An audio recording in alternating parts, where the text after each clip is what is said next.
This week on Arts Insight, rock and rolls of film. I shot virtually every major performer that came through approximately 2000, so with one or two exceptions, pretty much shot everybody you can think of. A musician's first love. I don't want people to know that I'm there. I want to be invisible. Bopping down the boardwalk with the song peddler. People walk by, they want to know a little bit about me, why I'm out here, and why I've got a piano on the beach. Music that feels like home. We're thinking about the idea of home as a place to be safe and then making music. I'm Ernie Manous, and it's time to get Arts Insight.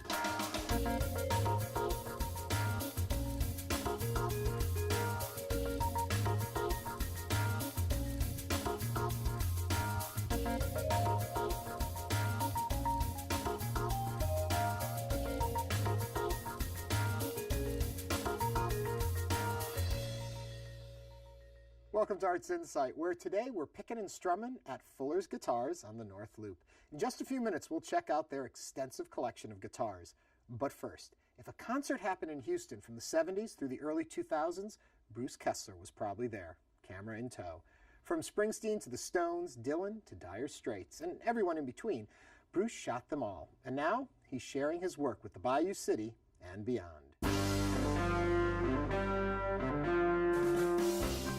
I started going to concerts in 1971, and one day I went with a friend to a concert, and he happened to bring a camera with him. And I was thinking, all right, this seems like fun. So the next concert I went to, I brought a camera. And from about 1974, for the next 30 years, that's pretty much what I did.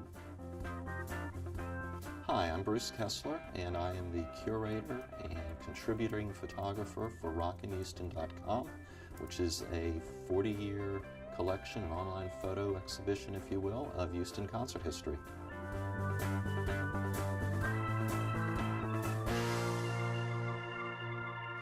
I had the extraordinarily good luck of sort of becoming their unofficial official house photographer for Pace concerts and its subsequent iterations when they went through changes. I also took pictures for the Summit, the Compact Center. I took pictures for several venues that were here that were clubs, took pictures for record companies when they had promotions here, and as strange as it sounds, I even took pictures for radio stations. I shot virtually every major performer that came through Houston from 1974 through approximately 2000, so with one or two exceptions, pretty much shot everybody you can think of.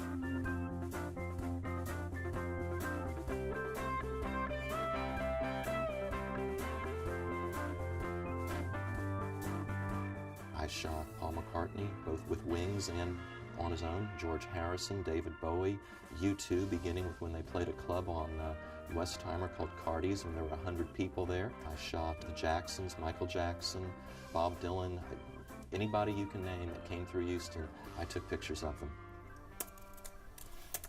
The website, I started uploading the images in September of 2012.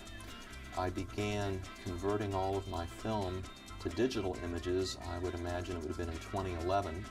So I had to go through about 40 years worth of pictures and assorted memorabilia, backstage passes, tickets, handbills, flyers, whatever I had from the show. I had to make certain I had the dates correct. I had to make certain I had the venue correct. I had to Photoshop each of the images. There are approximately 35,000 images on the website, and there are quite a few that didn't make it to the website. One of the really cool things about the website is that it begins in 1965 with the Beatles, and if you think about it, that's where it began.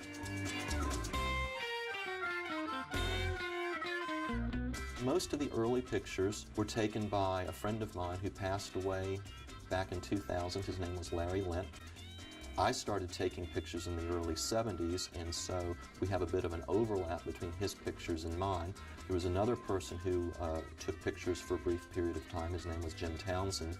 He too passed away, and it's when I was involved, as I said earlier, in helping their families organize all of their images that I said, you know, I've got all of this stuff too, but even in a larger quantity, I need to make this available. It was definitely a labor of love. It took years to actually get all the images prepared and uploaded, let alone the years it took shooting them. I'm not selling anything but memories, and I've had a lot of people contact me through the website saying, you know, I was at that concert, or I'm even in this picture, and so it's bringing back a lot of memories for people. I had known as I was getting older and the music was changing that I really needed to sort of say the party was over, it's time to turn out the light. And I knew when the summit was closing down, I figured, well, okay, that's a good stopping point. Every once in a while, I've taken a camera out and I've shot a few things since. I think if you go to the website, there are a couple of bonus years that I've thrown in, but it's usually just a one-off show. And so if you go to the website, you get 40 years from 1965 to 2005, rockinhouston.com, which is what I did. Well, welcome back to Fuller's Guitars, where some of the famous faces Bruce Kessler photographed have been known to stop by. And walking through the shop gives visitors an up-close view of guitars ranging in age from just a few weeks to many decades. Here to tell us more about these guitars is Yano Garcia. Hello, Yano. Morning, how are you? So it is really kind of awesome in here, kind of almost a museum of guitars in a sense. Sure, yeah. Do you have a particular favorite in here? I have a favorite on every wall. I'm kind of guitar spoiled, yeah. You know, right behind me, I think the small body Gibsons are some of my favorites, a couple of the, you know, kind of throwback models that they did. When you say a museum quality piece, and this is an art show, so I'm fascinated by the artistry that goes into making a guitar. Ren Ferguson was one of the builders at Gibson, and he built some of these pieces here that actually hung in the Rock and Roll Hall of Fame Museum in '09, I believe. And these were pieces that he built by hand by himself. I mean, he has his own little office. He was hand forging tail pieces, engraving the inlays by hand on here. And I mean, so this is truly a hand-built guitar by an artist. I mean, he is wonderful at what he does.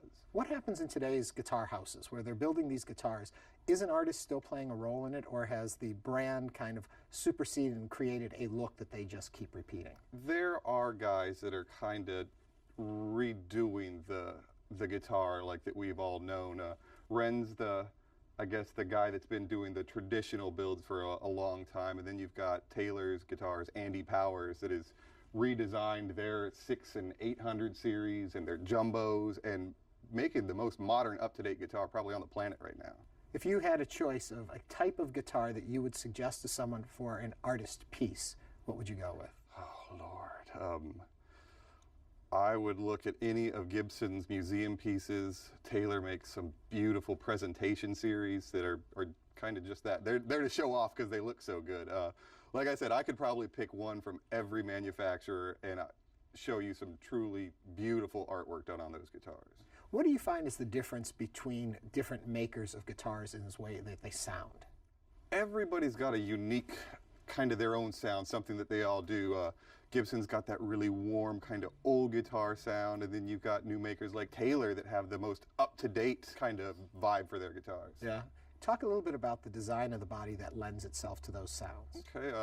I love fingerstyle, so I play just with my fingers, so I really enjoy a small body guitar. It responds really nice, it's very articulate, very shimmery, and then on the other side of the fence you got like a Gibson SJ200, the biggest body that they make for an acoustic, which is just a workhorse. I mean, it's a tiger. It's kind of scary how loud it gets. When it comes to electric guitars, does the body shape make that big of a difference? You've got solid body, and then you've got like semi-hollows, and then full-on hollow bodies. So those differences can kind of affect the sound, but a solid body kind of is what it is, just the woods really make the big difference. Something else we were talking about is the love of the classic guitar. And yet people are going back to these modern-made guitars that look old. It's a new trend there that's going on. Talk about why people like that. You can't. Vintage guitars there were only so many made, so it's not like we can all go and get that 1950s Telecaster that everybody's drooling over. So it's the best of both worlds. You get that look from a certain era. You get the appointments, you know, the beefy neck, the mellow pickups. But it's something that you can actually go in and pick up. They're doing acoustic guitars that are, for lack of a better word, beat up from the factory. They're relics. I mean, they look old. They look like they have a story to tell. So I mean, it's someone's doing that artwork on those. You know, it's got a whole little story. So when you get one that's made to look beat up, look like an older particular guitar, do they have the same sound that the old guitar had? Wood does what it wants to do. Sometimes it thinks it's a tree and sometimes it thinks it's a guitar. So you're kind of at the mercy for each instrument. And I think that's why it's fun here, because you can hunt and you're really going to fall in love with something truly unique. That guitar is going to stand by itself, basically. Thank you very much. I think that's what I need to know about guitars. Excellent, thank you. And speaking of guitars, Graham Nash knows his way around a fretboard. But when it comes to art, music wasn't his first love. Nope, it was actually photography. The Morrison Gallery, an exhibit filled with familiar faces in the crowd and on the walls. But the creator of these images might surprise. I've been a photographer longer than I've been a musician. I started making music when I was about 13. I started taking photographs when I was just over 10 years old. I have a book out called Eye to Eye, and the first portrait in there is a shot of my mother that I took when I was 11. A gift from father to son. We were a very poor family, and one of the joys in his life was to take his kids out to the zoo and take pictures of them and develop them in we lived in what's called 2 up, 2 down. It was 2 small rooms downstairs and 2 small rooms upstairs, and 1,000 of them in a row. You know, but he would come home from the zoo having taken pictures, and he would take the blanket off my bed and put it up against the window to block out the light. And he showed me the magic of photography, and I've never forgotten that moment to this day. Another exact moment in time sent Graham on a leap of faith that changed his course and the soundtrack of his life. I think leaps of faith are based on something. I had heard me and David and Stephen sing. And when I decided that I would have to leave the Hollies and I went back to town, people said, "Oh, you're leaving the bloody Hollies? Are you daft? All that money and fame and girls, are you crazy?" But they had not heard what I had heard. I had heard me and David and Stephen sing together. There was no choice in my life. In the morning, when you rise, do you think of me and how you left me crying? We were doing a song called You Don't Have to Cry. It's a beautiful song that Stephen wrote. And we were at Joni's house, and they sang this song. Hey, play Willie that song. So they played it, and they did it beautiful in 2-part harmony. And I said, first of all, great song, fantastic. Sing it again. And they sang it again. And I said, okay, bear with me, just do it one more time. And they looked at each other like, what the? And they did it a 3rd time, and I put my harmony in. Whatever sound that Crosby, Stills and Nash has was born in 40 seconds. We didn't work for it. We didn't do anything. It just happened. You don't have to cry. I said, cry, my baby. You don't have to cry. I said, cry, my baby. It's easy, absolutely. But with Crosby, Stills and Nash, it's a little more difficult because both David and Stephen are harmony freaks, as I am. And so they can go anywhere. And it just, what is most natural, and the thing that happens most is whoever wrote the song usually sings the melody, like in Helplessly Hoping. Stephen wrote that beautiful song, he sings the melody. So me and Cros go, okay, should I go above Stephen, or should I go underneath and then you go underneath me, or do you want to go above Stephen and I'll just stay here? You know, we just look at each other and go, okay, go. And it's easy. I don't know what to say. It's easy. He runs, wishing he could fly, only to trip at the sound of goodbye. Whether in music or photography, knowing where he belongs seems key. But I've had so many pictures taken of me. I know when I want to be cool. I know when I want to look like Elvis. I know all that, and I can't stand portraits like that. I don't want people to know that I'm there. I want to be invisible, because I think being invisible is the only way to get a true moment of something that I want to capture. And that portrait of Joni is a perfect example. She is spaced. She's listening to an acetate of a Clouds album, and she's somewhere else. She's on another planet listening. But I was there, luckily, to be able to capture it. And Judy giving Stephen some advice? Yeah, and kissing him on the cheek. Yeah. They didn't know I took that picture. They didn't know until years later, until I showed it to them. But to me, it's all the same. People ask me, how does a musician take photographs? It's all the same to me. It's all the energy. It's all my energy within me. I'm just trying to shoot off my mouth. I'm just trying to affect your life. I'm just trying to make you feel a little less crazy and a little less lonely, because that's what I want for myself. And I have this ability to communicate, and that's all I am. I communicate. No one has to listen to what I say. No one. But you're not going to shut me up. Don't be your eyes, look in your eyes, they can't tell lies. To learn more, visit grahamnash.com/art. Now, Nash has played on the world's biggest stages, but chances are good he's never played Ted White's primary venue. That's because White, known as the Song Peddler, shows off his talents on a customized bicycle on a Florida boardwalk.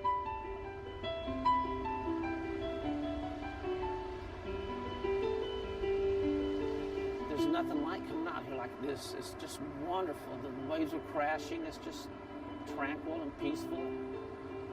People walk by, they want to know a little bit about me and why I'm out here and why I've got a piano on the beach. I've always wanted to be able to play piano for people in the streets, and I happen to live here, which is the street is the beach. So especially here, the cars driving up and down the beach, but usually I'm on the boardwalk playing for people, and because they don't expect it. They're just blown away when they see the piano out here.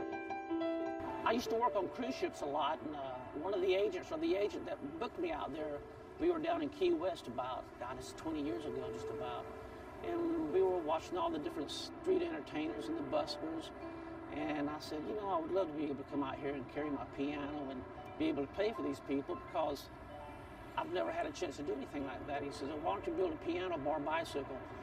And it was an ongoing joke for like 20 years, and I thought about it seriously about 3 or 4 years ago, and my wife said, why don't you go ahead and do it?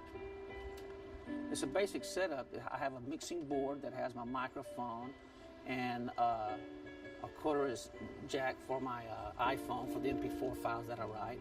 Then you have a rolling cube monitor, which is just a stage monitor for when I play in restaurants and clubs.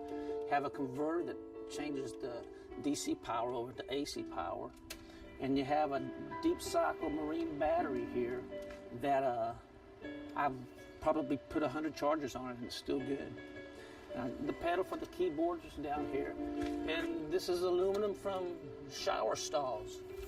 And it's just pieced together with binder's twine and epoxy and shelving from the secondhand store also, and it's just glued and pieced together to look like a piano after the skins are put on it. And 16-inch tires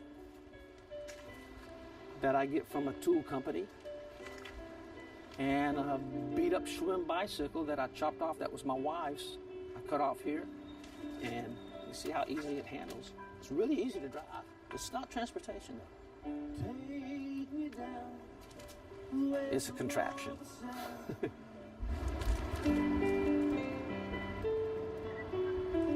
Around 12 o'clock, midday, I'll get the bike and I'll piece it together, put the skins on it, and put the keyboard on top of it, and I'll ride down to the boardwalk and I'll play for a couple of hours. Using my mom, she went away. I wanted to make a gimmick out of something to be able to name myself, and I knew it was going to have a bicycle to it, and I knew I was going to be singing songs, so it just popped in my head, Song Peddler, and it really worked out well. And then with the logo and all that I've got on there with the hair, I've got to keep my hair long now because it works. I can't ever cut my hair again.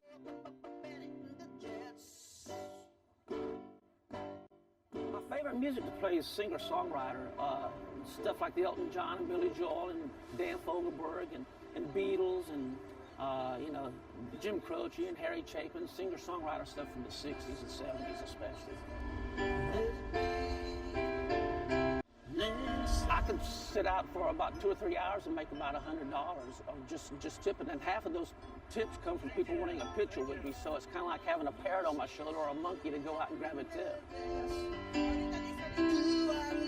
You can't let the money be the reason you do it, but it sure is nice when you get it.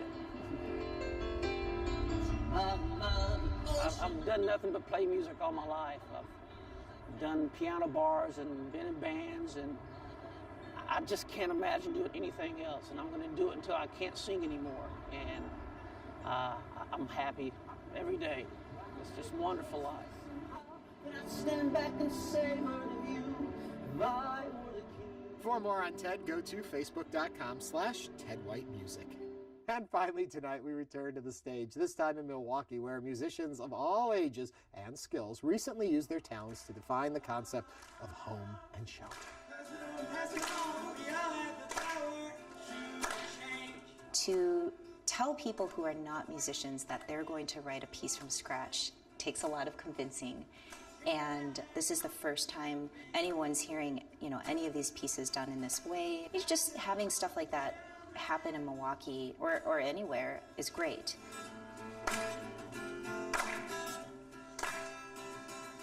Present Music is a contemporary chamber music ensemble founded and based in Milwaukee. We perform works and commission music by living composers, so I tell people we fall under the classical umbrella, but it's not uncommon to see violin, piano mixed in with electric guitar or pre-recorded tracks or multimedia.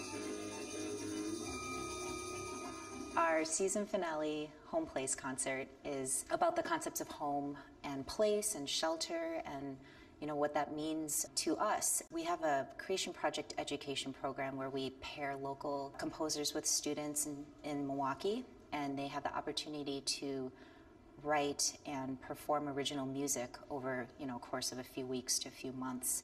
We've been matching composers and artists with them for a few weeks now, and they've debuted their pieces in their neighborhoods, but now they're coming together as part of Present Music's Home Place concert. So it'll be kind of a mix of amateurs and professional musicians, sort of looking at home on a national and global scale, but also Milwaukee as our home and what the sounds of each neighborhood, or what the feel, what the visual art sort of look like for each neighborhood in Milwaukee. Safe and free, safe and free, in my community. 3 of the neighborhoods are actual songs, but common to Present Music concerts, we also do lots of other different types of art forms. Sometimes we have dancers or visual artists, so we really wanted a visual art piece. The kids here at New Life Community Center are creating musical structures, musical shelters. So we're thinking about the idea of home as a place to be safe and then making music. So with the supplies that we have gathered, we thought about what sounds it can make. So not just a shelter, but a shelter that can make music too. The materials that we are using were donated by the Habitat for Humanity Restore, and then there were donated supplies by artists. They just sort of let their imagination go. These shelters should protect, something, but they should have like a musical element, so use plastics and metals and wood and things that have sound. Seeing the supplies, the garbage that was about to be thrown away turned into something beautiful. These works inspire me. We will scatter the musical shelters as well as the performers from the other 3 neighborhoods, Harambe, Sherman Washington Park, and Burnham Park. Our Present Music Hearing Voices, which is a new music vocal ensemble, they'll be singing songs as well. Reginald Baylor actually designed a mural incorporating all of the typeface graphics, and so we'll have sort of like an interactive live painting session, so anyone in the audience is welcome to come and paint and contribute to that. And then Kevin Stahlheim picked a piece called Shelter. It's composed by 3 American composers from Bang on a Can, and there's a video with it by Bill Morrison. And that piece has several movements. There's one movement titled The American Home. It's about, home and shelter on a more like national level. as well as some music by Bryce Desner and Caroline Shaw. And then the finale will be a concoction of medleys, musical songs that Kevin Stalheim puts together called Home. I think it's really interesting that, you can travel to all these places and they have different smells, different energy, different flavors, but that everybody will call, this area their home. It just really shows a diversity of Milwaukee. To be able to do that in a creative, innovative way with new music, visual art, collaborations is a lot of fun. You can see more videos, photos, and reviews of the Home Place concert on the Present Music website, presentmusic.org. And that's a wrap for this edition of Arts Insight. Be sure to join us next week as we introduce you to Winston Williams, a comic book artist based right here in Houston. For all of us here at Houston Public Media, I'm Ernie Manous. Thanks for watching, and have a great week.